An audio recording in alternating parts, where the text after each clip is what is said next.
कोई भी अपने घरों के बाहर न निकले। और कोतवाली में बिलोनीगंज क्षेत्र में कर्फ्यू लग गया है।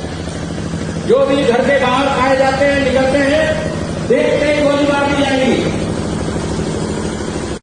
कोई भी अपने घरों के बाहर न निकले।